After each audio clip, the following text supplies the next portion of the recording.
What's going on, Cowboys fans? I got a quick one here for you today. Who did the Cowboys meet with at the combine? No edit, no graphic, just me talking to you. Well, I think it's important to remember as they go through these meetings, as there's workouts on the field, the combine is checklisting. And you're getting lists, you're getting tweets, and shout out to Nick Harris, shout out to my buddy Matt Owens, shout out to everybody who kind of has covered who the Cowboys are informally meeting with and who the Cowboys are formally meeting with. Here's one thing to keep in mind: the plan.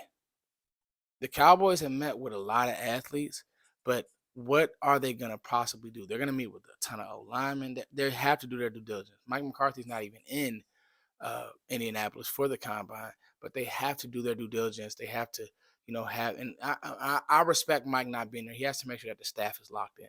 So he's doing the virtual thing. So that's why I really do believe that the formal meetings are what we should track. And right now, as I look at the formal meetings, Junior Colson, a big name of a guy who they had a formal meeting with. So that lets me know that they're in the market for a linebacker.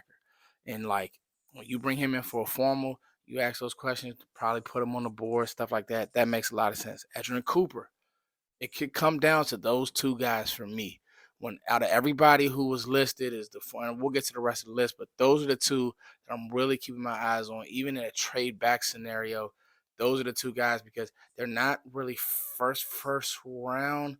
But when you're talking about pick 24, if you're wiped out, if you don't like receiver, and this is just all scenarios.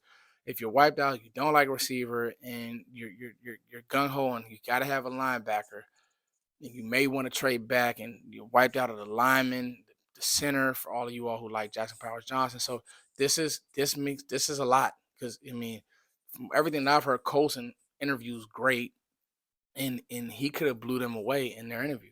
Just never know. So, but McKinley Jackson, he's somebody who played with Edgerrin Cooper at Texas A&M, can make a lot of sense. Tyron Hopper, is another one who makes a lot of sense. These are all the formals. Mason Smith is very interesting, the D tackle from LSU. Did not have a lot of production because of the injury and because of he got injured and he was kind of banged up. And then last year, it was two situations why he did not have a lot of production. But towards the end of the year this year, man, oh man, you're talking about a guy who is a pocket mover. You just haven't seen him like you've seen Sweat and other guys. And Sweat was a formal meeting. He did have a formal meeting. Chris Jenkins, the son of the other Jenkins, had a formal meeting. And then Rook Okoro, I know I'm going to mess that up, Clemson D tackle, had a formal meeting. Those matter more to me, the formals. Now, the informals is, 10, 15 minutes, whatever the case may have you in passing. And that's just them doing their due diligence. Xavier Johnson, um, Jalen Harrell, Mo Kamara, somebody I like, Tyrus Knight, somebody I like, Jalen Ford, somebody I like. You guys know how I feel about Darius Masai, Curtis Jacobs. Curtis Jacobs is somebody who they've actually said that Micah hosted him on their Penn State visit. Uh, Maris, we know how I feel about Maris. Like, I always mess his name up. Maris Lafuau. So many these names kind of get me. Leonard Taylor, Dwayne Carter is somebody who I know Vosh really likes. And, his game against Notre Dame is special. You would draft him off of that tape alone. So, you know, those are the informals. And I'm not saying don't do work on the informals because sometimes teams will do that just to kind of play games with other teams. But when you talk about these formals, these are kind of some of the guys that I had pegged. And I said, the Cowboys are going to be in the Junior Colson market. Make no mistake about that. The Cowboys are going to be in the Edgerrin Cooper market.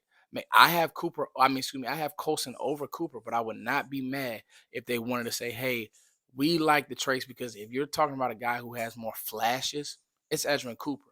But the consistency for me was Junior Colson. And that's fine if you disagree.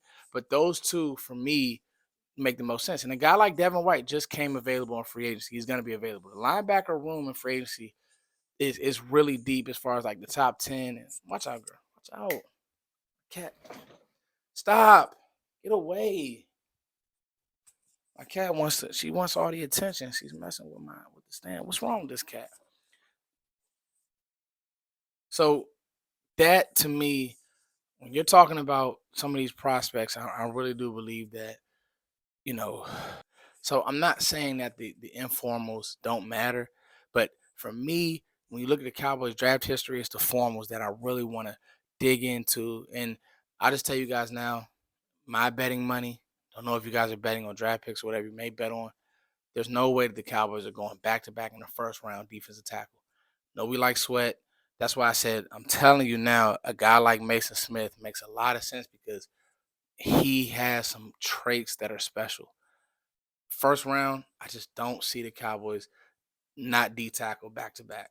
I'm sorry. They I just don't see that. So just don't get your hopes up there. I know we have a lot of Texas Tavondre Sweat fans, but just don't get your hopes up in that capacity. All right, it's your boy Foots. I'll be checking out throughout the whole combine cycle.